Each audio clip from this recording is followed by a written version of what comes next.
चलता ही रहता है, इतने तो इतने यहाँ पर चलता ही रहता है यहाँ पर कभी भी किसी भी समय। 9 बजे रात तक। 3 बजे अभी सुबह से शुरू हो गया, रात के 9 बजे तक। भोजन प्रसाद कितने मूर्तियों का बनता है? 1000 का तो अभी साल शुरू है। 1000 मूर्तियों का। और इस समय मेला चालू नहीं हुआ अभी भी, उसके बाद मेला चालू नहीं हो, 1000 मूर्ति का बनना शुरू हो गया। और जब ये मेला स्टार्ट हो जाएगा अंदाजे कितने हजारों तक? उनको चुनाने की आदत, दानने की आदत बनी रही, उन्हीं के बीच में हंस चुन के चला जाएगा। अच्छा। आज तक कोई माई का लाल पैदा नहीं जो हंस को पहचान सके। मतलब जो भगवान का वीतरागी संत अनुरागी जो होता है, कौन पहचाना? आपकी पहचाने, हम पहचाने, कोई नहीं पहचान। उन्हीं के बीच में हंस चुन के चले जाते हैं। हिंदुओं को आना चाहिए, मुसलमान के हैं हुए हैं, क्या करेंगे? जब हमारी गंगा को नहीं मानते, यमुना को नहीं मानते हैं, भगवान को नहीं मानते, फिर यहाँ ये मेले में क्या करेंगे? किसी को भेज दो, पक्का चलो दरबार। मुझे डांटोगे तो नहीं? हाँ, कोई नहीं ठोका। अगर 100 आ गए तो? अरे 500 आ जा, 1000 आ गए तो? 1000 भी चाहिए।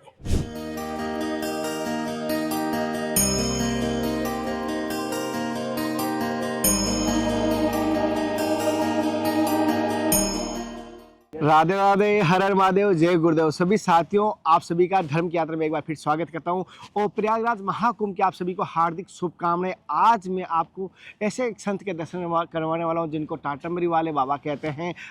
और आज मैं बता देता हूं, यहाँ पर प्रयागराज महाकुंभ में सबसे पहले इन्हीं का ही खालसा लगता है भोजन प्रसाद के लिए। मजदूर जो काम करते हैं उनके लिए भोजन कौन देगा? जो आ गए संत जिनका खालसा नहीं लगा है, वो अपना कार्य कर रहे हैं, टेंट लगा रहे हैं, तब तक उनको भोजन कौन देगा? तो यहाँ पर मिलता है। आज नवंबर में लगा, नवंबर, दिसंबर, जनवरी, फरवरी, इतना लंबा इनका चलता है अखंड। और साथ साथ टाटंबरी बाबा को नर्मदा के पास सभी भगवान के रूप में पूजते हैं। और साथ साथ एक आपको बताता हूँ, इस छोटा बड़ों को प्रणाम करता हूँ, छोटों का प्यार है।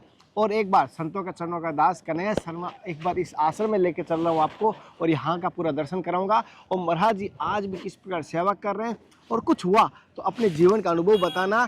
और कोई गलती हो, आप महाकुंभ को लेकर कुछ कहना चाहते हो या आप क्या देखना चाहते हो, मुझे बताना। आपने कहा ना मुझे भोजन कहाँ मिलेगा? फ्री भोजन। अगर आप चाहते हो कहीं पर मुझे फ्री भोजन मिल जाए, भोजन की व्यवस्था मिल जाए बिना कुछ खर्च किए हुए, तो यहाँ पर आपको मिल जाएगा इसी खालसा में। एड्रेस खालसा का वीडियो के अंदर रहेगा। और मैं फिर भी बता देता हूँ, सेक्टर नंबर शायद 21 है, त्यागियों का है, मैं वो भी बता देता हूँ, लेकिन पूरी जानकारी आ जाओ अंदर। और यहाँ पर पंगत शुरू हो चुकी है, यहाँ पर पंगत भी लग गई है। और वो देख पा रहे हो संतों की पंगत भी लगी हुई है यहाँ पर भोजन प्रसाद की। यहाँ पर चलता ही रहता है, इतने तो इतने यहाँ पर चलता ही रहता है यहाँ पर कभी भी किसी भी समय। 9 बजे रात तक। 3 बजे अभी सुबह से शुरू हो गया, रात के 9 बजे तक चलता ही रहेगा। ये है यहाँ पर, ये देख लीजिए, रात को 9 बजे तक। सुबह अभी हम 11 बजे, घड़ी देख लीजिए 11 बजे है, और रात की 9 बजे तक चलेगा। अब सोच लीजिए 10-10 घंटे यहाँ अन्न क्षेत्र चलता है। और बहुत सारे यहाँ संत रहने की व्यवस्था है।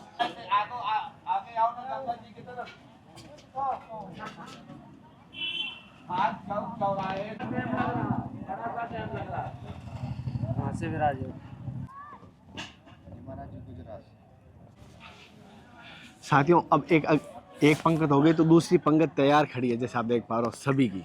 ऐसे कंटिन्यू पंक्ति चलती रहती है रात की 9 बजे तक। साथियों, जिन महाराज जी की हम बात कर रहे थे, ये है टाटंबरी वाले बाबा। जैसे आप देख पा रहे हैं, इनके दर्शन करवा रहा हूँ। सत्संग मिलेगी तो ज़रूर लूँगा, लेकिन इनके पहले पार्ट मैंने जो सत्संग लाया हूँ वो धर्म की यात्रा पर है, मैं उसका वीडियो में डिस्क्रिप्शन दे दूँगा। लेकिन आज अगर ये सत्संग दी तो लाऊँगा, लेकिन इनके बारे में, इनके आश्रम की जानकारी मैं पूरी आज इस वीडियो में दूँगा। कुछ यहाँ पर जो संत रहते हैं उनसे भी हम बात करने की कोशिश करेंगे, और महाराज जी के बारे में मैं आपको पूरी जानकारी इस वीडियो में देने की कोशिश करूँगा। अगर महाराज जी के 2 वीडियो पहले भी आए हैं, वो भी वीडियो की डिस्क्रिप्शन में आप देख सकते हैं। बाबा की मैंने सबसे पहले सेवा स्टार्ट हो जाती है, मैंने पिछली बार भी देखा, उससे पिछले 3 साल में कंटिन्यू देख रहा हूँ इस मार्ग पे आने के बाद। तो ऐसा इनकी क्या प्रेरणा हुई? गुरु जी से आपको कभी कभी बताते होंगे, क्योंकि आपको यहाँ व्यवस्था में, और देख रहा हूँ यहाँ पर कोई भी आया, चींटी से लेकर हाथी तक कोई भी आया, काम करने वाला मजदूर चाहे संत, संतों की सबसे सेवा होती है, लेकिन यहाँ मजदूरों की भी सेवा हो रही मैं देखा हूँ। तो ऐसा क्या भाव रहता है? नरो नारायण की सेवा ही प्रथम भाव है। नरो नारायण की सेवा ही प्रथम भाव है। अच्छा, स्वर्ग के आनंद, उसी का आनंद लेने आते हैं सेवा करने के लिए। अच्छा जी। ये कब से सेवा स्टार्ट हो जाती है वैसे? तो हमारे यहाँ 2001 से कैंप लगाना चालू किया हमने।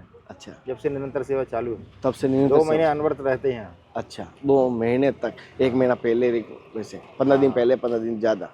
और इस बार तो बहुत जल्दी आ गए इस बार तो बहुत जल्दी आए, 5 तारीख से आए हुए हैं। हाँ, इस बार 5 तो मैं कह रहा हूँ कम से कम एक 5 महीने से नवंबर, पूरा दिसंबर, जनवरी, हाँ 12 फरवरी तक चलेगा। फरवरी तक।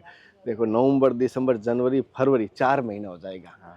और गुरुजी की यहाँ पर सेवा देख रहा हूँ। जैसे भी एक बात और पूछना चाहिए, जैसे कोई भक्त यहाँ पर आना चाहिए, सेवा करना चाहिए, कर सकता है? हाँ, भक्तों के द्वारा चलता ही है सब, क्योंकि बहुत हम सारे सभी भक्तों से लेके आते हैं सामान हमारे मुझे बहुत सारों ने पूछा कि हमें पात्रता बताइए जहाँ सही जगह लगे। तो मैंने यहाँ पर 2 बार आया, तो मैंने ये देखा, तो मैंने कहा गुरुजी से एक बार आज्ञा लूंगा, अगर होगा तो मैं आपको एड्रेस जरूर बताऊंगा। जी जी, कोई दिक्कत नहीं। अच्छा, सेवा के लिए है।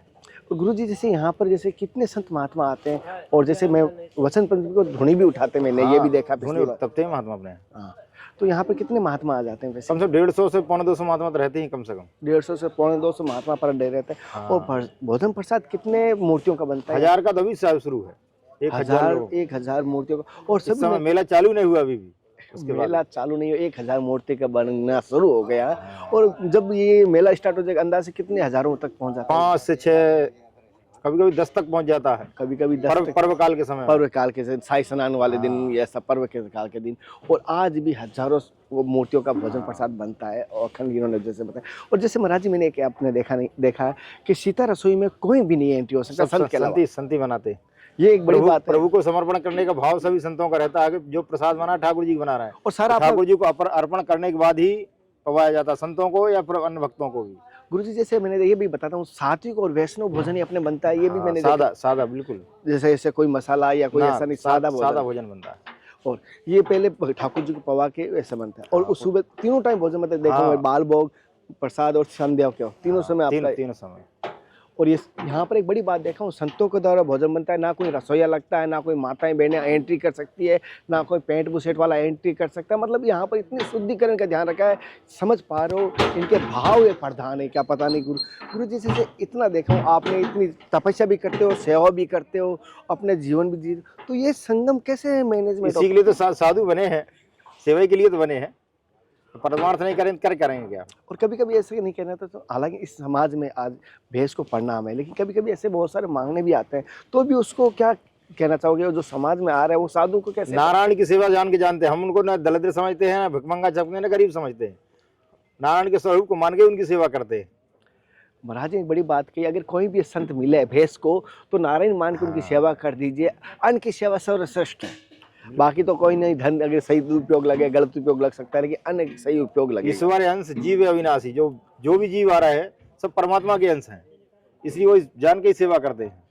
जैसे गुरुजी ये प्रयागराज महाकुंभ वो बहुत बड़ा है, मेरे जीवन में शायद तक आपके जीवन में ऐसा संजोग होता है। हाँ, ये पहली बार 144 साल बाद। हाँ, आपके हमारे बनते हैं, लेकिन 144 वर्ष बाद योग बना हुआ है इस बार। 144 सालों का बाद ऐसा संजोग मिला है। और ऐसा है कि यहाँ पर आज भी कह सकता हूँ कि ये जो आएगा, कहीं ना कहीं हरि कृपा गुरु कृपा से आप आएगा, बिल्कुल निश्चित है। तो आप जैसे अभी बहुत सारे भक्त धर्म की यात्रा आपको देख रही है, तो आप क्या संदेश देना चाहोगे जो यहाँ पर आ रहे हैं साधक, और चाहे गृहस्थी हो चाहे संत हो, उनको क्या कहना चाहेंगे आप? बढ़िया आनंद है, तीर्थ धाम का प्रयाग का आनंद लें। गंगा जमुना सरस्वती का संगम है, भरद्वाज ऋषि मुनि के दर्शन भी करें। त्रिकालदर्शी महात्मा रहे यहाँ पूर्व में रहे, अच्छा, आज भी उनके दर्शन है, आश्रम है। गुरु जी से मैंने सुना है यहाँ पर स्नान के लिए ऐसे दिव्य संत आते हैं जो अजर अमर है। हाँ, और जो कुंभ में ही आते हैं, केवल कुंभ में ही, कुंभ में ही आते हैं। हाँ, और वो दिव्य ज्योति के स्वरूप में आते हैं या शेष शरीर के रूप में आते हैं? शरीर धारण भी कर लेते हैं, ज्योति के स्वरूप में भी आते हैं। उनका तो मन का काम है, हाँ, स्वतंत्र है उसके लिए। और हमें पहचानने में नहीं आ पाते, नहीं, कोई भी नहीं जान पाता। अच्छा, और महाराज जी का हमारा उद्देश्य है, मतलब कौओं को चुनाने की आदत बनी रहेगी ना आपकी। किसको? गऊ, कौआ जो होते हैं, काले नहीं कौए होते, उनको चुनाने की आदत, दाना डालने की आदत बनी रहे। उन्हीं के बीच में पर हंस चुन के चला जाएगा। अच्छा, आज तक कोई माई का लाल पैदा नहीं जो हंस को पहचान सके। मतलब जो भगवान का वीतरागी संत अनुरागी जो होता है, कौन पहचाना? आपकी पहचाने, हम पहचाने, कोई नहीं पहचान। उन्हीं के बीच में हंस चुन के चले जाते हैं। कौओं के बीच में हंस आते हैं, वो चुन के चले जाते हैं। जो भगवान के अनुरागी संत हैं, उनका कोई भेष थोड़ी होता, स्वरूप नहीं होता उनका, लेकिन अनुराग जो होता है भगवान के प्रति, वो तो लक्षण ही है। जैसे मैंने देखा है अपने टाटामरी बाबा के श्री परम पूज्य श्री रामदास महाराज जी, जैसे अपने हाथों से लकड़ी काट रहे थे और रसोई में पूरा देख रहे अपने हाथ से कर रहे थे, स्वयं करते हैं। और जैसे इन्होंने बताया मुझे कि कभी कभी पंगत भी अपने हाथ से कर देते हैं। कोई दिक्कत थोड़ी, भाव है तो क्या दिक्कत थोड़ी उसमें। अच्छा, कोई ऐसा नौकरशाही वाला या ऐसा कोई सिस्टम तो है नहीं, स्वयं सेवा भाव है, इसलिए सब 10 लोग सहयोग दे रहे हैं और सेवा चल रही है अनवरत। अच्छा, और जैसे गुरुजी, जैसे एक चीज़ और पूछना चाहता हूँ, जैसे आपसे माफ़ी चाहता हूँ। जैसे अभी हिंदू राष्ट्र बनाने के लिए बहुत सारे कह रहे हैं हिंदू राष्ट्र बनाएं, कोई कह रहे हैं पहले से हिंदू राष्ट्र है। क्या इस बारे में आपका क्या निर्णय है, क्या मत है इस बात को लेकर? बनना चाहिए, बहुत बड़ी आवश्यकता है देश के लिए। भारत ही एक ऐसा देश बचा है जहाँ हिंदू हैं आज, तो बाकी सब धीरे धीरे नष्ट होते चले गए। अच्छा। कहाँ बचे किसी देश में? नेपाल था, उसका विलीन नष्ट हो रहा है। राजतंत्र कर दिया। हाँ, तो भारत ही बचा है। इस समय नहीं करेंगे तो कब करेंगे? सत्ता है, पावर, करना चाहिए। आज हमारे पास सत्ता भी है। भारत से 7 रात देश अलग हुए, वो सभी मुस्लिम राष्ट्र बने। तो भारत एक ऐसा है तो इसको मूल को तो हिंदू राष्ट्र बनना चाहिए। नहीं बनना बहुत बड़ी आवश्यकता है। आने वाली समय के लिए बचाने के लिए क्या हमारे पास है? जब हम सुरक्षित रहेंगे, जब तो आने वाली पीढ़ी सुरक्षित रहेगी हमारी। वरना आने वाली पीढ़ी हमें कलंकित करेगी कि क्यों नहीं आप कुछ करेगी? नहीं किया। हाँ बहुत बड़ी बात महाराज की, ये आवश्यकता भी है, हमें करना भी चाहिए। हाँ। गुरु जी, जैसे अगर योगी जी भी आपको सुन रहे हैं, मोदी जी भी सुन रहे हैं, जैसे मेले में क्या ऐसी सुविधा लगी कि अनसुविधा लगी, या सही सुविधा नहीं हुई, या क्या? पर्याप्त सुविधा, इतना प्रयास किया गया है भाई, हमारा प्रयास करना सुविधा देने का, बाकी तो पर हरी इच्छा के ऊपर निर्भर रहता है जी। जितना हम जानते हैं उतनी पूरी तैयारी व्यवस्था के हिसाब से अपन कैंप, एक छोटे से कैंप की व्यवस्था समझ लो, सारी तैयारी व्यवस्था पर अपनी पूरी ताकत लगा कर अपन करते हैं, तो पूरे मेले की तैयारी व्यवस्था करना, पूरी ताकत झोंक दी उन्होंने उसके लिए। तो ठाकुर जी की इच्छा के ऊपर तो निर्भर है। अच्छा महाराज जी, जैसे एक चीज नहीं चाहिए, यहाँ पर बहुत सारे देखा कि कुछ लोग कहते हैं मुस्लिम का एंट्री नहीं है करना चाहिए, कुछ लोग कहते हैं सभी का एंट्री होना चाहिए। आपका इस बारे में क्या कहना है? क्या ये वो? तो हिंदुओं का धर्म है ही है। हाँ, हिंदुओं को जाना चाहिए, मुसलमान के है हुए हैं, क्या करेंगे? जब हमारी गंगा को नहीं मानते, यमुना को नहीं मानते हैं, भगवान को नहीं मानते, फिर यहाँ ये मेले में क्या करेंगे? ये तो हिंदुओं का उत्सव है ना, पर भी उन्हीं का आनंद भी उन्हीं को लेना है, उनके बीच में आने को क्या आवश्यकता है? जैसे उनका आने के, उनके हम कभी भी नहीं जाते, उनके मस्जिदों में कभी नहीं जाते, तो वो हमारे इस पर्व में क्यों आए? और सभी को समझदार है, शांति चाहता है, वो नहीं आना चाहिए। बिल्कुल सही है। गुरु जी, से एक मैंने कल स्नान करने गया था, माफी चाहता हूँ गंगा मैया, जैसे वहाँ बहुत सारे अंदर नाले छोड़े गए हैं, बाहर से नाले छोड़े गए। एक देखने में दर्द होता है कि अपनी गंगा मैया को हम इतना चाहते हैं और करोड़ों रुपए आते हैं, लेकिन बीच में जो विधर्मी आ गए हमारे देश में, ये सारा सिस्टम व्यवस्था किसने बनाई? विधर्मियों ने, जो हमारे देश को, सनातन को नष्ट करने वाले थे, उनने सब सिस्टम बनाए, गटर वाला सिस्टम लेके आए और जो उससे अपनी गंगा यमुना को मेला किया। मतलब ये षड्यंत्र के द्वारा हमारे को खतरे में डाला गया है, लेकिन हम सब जागृत हुए, अब प्रयास है उसके लिए, भविष्य में सुरक्षित हुआ, जो हुआ हुआ, लेकिन अब तो सुरक्षित रहे भारत। अब तो सुरक्षित रहे। जी, जैसे मैंने पिछली बार कल का एक बात कहा था कि बूढ़े बुजुर्गों को थोड़ा सा ना आना चाहिए क्योंकि इतनी भीड़ रहेगी, और बच्चों को ना लाए, तो इस बारे में मैंने गलत तो नहीं बोला गुरु जी? नहीं, बहुत अच्छा है। वो जो सामर्थ्य हो, चल सकें, सहन शक्ति कर सके, उन्हीं को आना चाहिए। अधिक बुजुर्ग क्या करेंगे मेले में? मैं कहता हूँ मानसिक अगर यात्रा वो घर पर ही मानी जाएगी। बिल्कुल सही है। जैसे बच्चों को अगर लाए तो पर्व से आगे पीछे आ जाए, पर्व से आगे पीछे आ जाए, ये बात उन्होंने कहा दर्शन के लिए। लेकिन शाही स्नान वाले दिन गलती से भी मैं कहूँगा बच्चों और बूढ़ों को नहीं आना चाहिए, तो ना आप स्नान कर पाएंगे, ना वो आप भीड़ होगी कि हम समझ नहीं पाएंगे। हमारे को भी यहाँ पर है तो हम स्वयं को नहीं समझ पाएंगे, एक दूसरे को पहचान नहीं पाएंगे। बिल्कुल सही है। गुरु जी, जैसे बहुत सारे संत आते हैं, अभी आपके पास आ रहे हैं, तो आपके विशेष तौर पर, हालांकि कम जगह होते हुए भी आप इतना मैनेजमेंट करते हो, तो आपकी कोई ऐसी असुविधा नहीं हो रही यहाँ पर? नहीं, कोई सुविधा, सेवा के लिए तो आए, असुविधा क्यों होगी? अच्छा, उन्हीं के सेवा के लिए तत्पर खड़े हुए, तो असुविधा क्यों होगी? और गुरु जी से भी एक आपने जो अभी मैंने देखा आपका जो ये केले की छाल का लंगोट आप धारण किया है, और ये आप कितने वर्षों से बताया था? 30 वर्ष हो गए। 30 वर्षों से। तो इसका धारण करने का कोई विधान है या शास्त्रों में, या ऐसे ही मन? बलकल वसन का बहुत पहले से विधान है, आज से नहीं है, पूर्व परंपरा से ही है। तो समय मर्यादा के चक्कर सब कपड़े वपड़े पहनने के पहले सब त्यागी लंगोटी पे रहते थे, बहुत ही चाहते थे, लंगोटी पे रहते थे इसी मेले में। अच्छा, सैकड़ों की तादाद में मिलते थे, लेकिन समय का बदलाव के कारण सब विलुप्त होता चला जा रहा है। अच्छा, और ये जैसे आपने बताया था हमें 15 दिन में चेंज करनी पड़ती है, 2 महीने में चेंज करना पड़ता है। हाँ। ये क्या जरूरी है? बना के रख, सूख जाता है ना, सड़ जाता है, बदलना ही पड़ता है वो तो। अच्छा, और इससे कोई तपस्या मानी जाती है कि हठ योग माना जाता है? हठ योग है, ये हठ योग में आता है। और जैसे गुरुजी ने टाट धारण की, ये भी एक हठ योग में आता है। खालसा गिरते ही सबका चालू हो गया है। इनका पूरे मेला में प्रचलित नाम है टाटामरी बाबा। ये भूखे को अन्न या मजदूरों को अन्न, साधु संत का जिनका खालसा नहीं लगा है वो भी यहीं आके पाते हैं। एकदम रहने की सुविधा सबसे पहले इन्होंने कर दी थी। अच्छा, और आश्रम से आके सामान सब गिर रहा है, और अच्छी सुविधा होगी। जैसे कुछ कलबासी आ जाए, दूर दूर से लोग आ जाएं, सबकी अच्छी और सुरक्षित व्यवस्था हमारे टाटामरी बाबा देते हैं। और यहाँ एक बात ये है, यहाँ कोई महिलाएं खाना नहीं बनाती, सब साधु संत ही लगकर लकड़ी पर भोजन बनाते हैं। शुद्ध भोजन, शुद्ध आहार, शुद्ध विचार, हमारे टाटामरी बाबा का ये कहना है। जैसे कि महाराज जी ने बताया, एक याद आ गई, जैसा पिए पानी वैसी हो वाणी, जैसा खाए अन्न हो वैसा हो मन। और मन सही रहेगा तो भजन में मन लगेगा, और वाणी सही रहेगी तो भजन भगवान के अच्छे होंगे। तो जिस प्रकार अच्छा पानी और अच्छा अन्न होना जीवन में अति आवश्यक है साधक के लिए। एक शब्द बोल दो आप। ये सबसे बाल योगी है और गुरु जी अति प्रिय है। इतने 5 साल की उम्र से ये महाराज जी ने इनको लाया, और ये यहीं पर ये संतों महात्माओं को केले की लंगोटी ये भी लगाते हैं। और बड़ी बात महाराज जी, इन्होंने का बचपन संतों के बीच में गया। ये एक होता है, अंगुली भी संतों की पकड़ी इन्होंने, चलने समय अंगुली भी संतों की पकड़ी, और रोए भी संतों की गोद में और हंसे भी संतों की गोद में। ये इनका बड़ा देखा। ठाकुर जी कृपा, बड़ी कृपा। कभी कभी ऐसा सोचते हैं कि आपके गुरु जी के पास आप रहते हो, क्या गुरु जी विशेष क्या मार्ग बताते हैं आपको, क्या कहते हैं, कौन सी ऐसी बात कहते हैं? कि गुरु जी कहते हैं सेवा। बहुत कम, बहुत सरल हैं ये, बहुत सरल हैं, बहुत सुशील हैं। हाँ, हमने इतना दिन हमें हो गया, हम इनके मुंह से क्रोध हमने देखा ही। क्रोध छोड़ो, चेहरे पे कभी हंसी छूटी नहीं है, कभी चेहरे पे पता नहीं। ठाकुर जी कृपा अच्छा, और गुरु जी का आशीर्वाद। बहुत अच्छे। तो प्रवचन बोल जो लगा तुझे बोलते ही नहीं है। त्यारी जी महाराज भंडारा जो महाराज जी 3 बजे जगते हैं भंडारा जी। ये भंडारा बनाते हैं महाराज जी, और सुबह 3 बजे से रात में चकाचक बिल्कुल चकाचक।